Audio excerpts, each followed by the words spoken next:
Hi అండి అందరికీ. ఈరోజు అయితే నేను గుమ్మడికాయ కర్రీ చేసుకుంటున్నాను. గుమ్మడికాయ కర్రీ అంటే నాకు చాలా ఇష్టం. ఇది కొంచెం పూర్తిగా పండిన కాయ కాదు, అలా అని పూర్తిగా పచ్చికాయ కాదు, మధ్యస్థంగా ఉన్న కాయ తీసుకొని చిన్నది అందులో సగం తీసుకున్నాను. ఇంకా ఉల్లిపాయలు, టమాటోసు. అయితే ఇందులో మనం కొంచెం బెల్లము, చింతపండు, కొద్దిగా మసాలాలు కూడా వేసుకుంటాము. చాలా బాగుంటుంది. వీళ్ళకి వచ్చిన డౌట్ ఏంటంటే నువ్వు చేసే ఇంత కొంచెం కర్రీకి పెద్ద ఏప్రాన్ వేసావు అని. యాక్చువల్లీ ఏప్రాన్ ఎందుకంటే మనం చేతులు కడిగిన వెంటనే అని ఇలా అంటాం అన్నమాట. దానివల్ల డ్రెస్సెస్ స్పాయిల్ అయిపోతున్నాయి అని ఏప్రాన్. ఓకే, కమెంట్ చేసుకుందాం. తాలింపు దినుసులు వేసేసుకుందాం.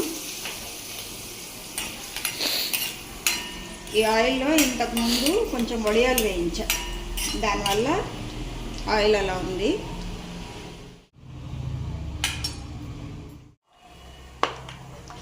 తర్వాత ఉల్లిపాయలు, పచ్చిమిర్చి,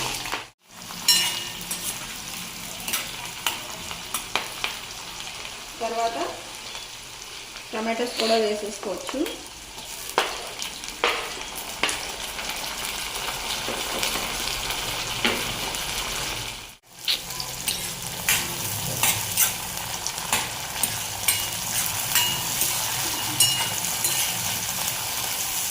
కొద్దిగా చాలా కొంచెం అల్లం వెల్లుల్లి పేస్ట్, ఇంత కూడా పడను నేను.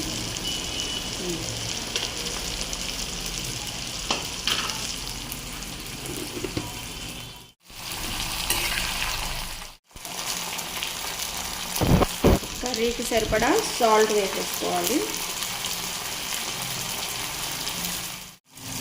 పసుపు, కారం,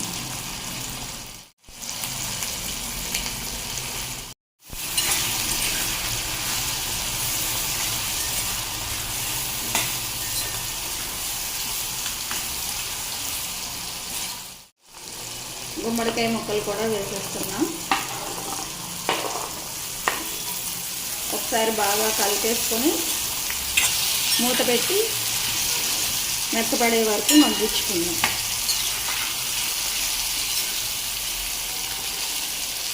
ఇప్పుడు ఇలా మగ్గిపోయింది కదా, కొంచెం ట్రాన్స్లూసెంట్గా ఉంటాయి. మనం ఇలా కట్ చేస్తే ఈజీగా ముక్క అయిపోతుంది అన్నమాట.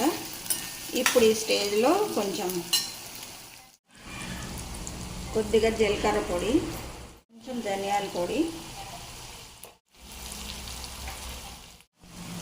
చింతపండు కొంచెం నేను ముందే పలుపు తీసి పెట్టుకున్నాను, అది ఇందులో వేసేస్తాను.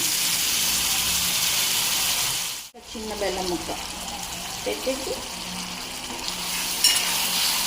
ఒకసారి కలుపుకొని ఒక చిన్న గ్లాస్ వాటర్ యాడ్ చేయాలి. ఇప్పుడు ఒక చిన్న గ్లాస్ వాటర్, ఇంత గ్లాస్ వాటర్ పోసాను. ఈ బెల్లం ఏదైతే వేసామో ఇది మెల్ట్ అయిపోయే వరకు సిమ్లో ఉంచుకొని తర్వాత దింపేసుకోవచ్చు.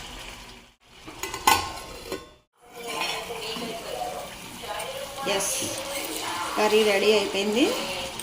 చక్కగా ఉడికిపోయింది, ఆయిల్ అంతా పైకి తేలిపోతుంది కదా. ఇంకా కట్టేసుకోవచ్చు.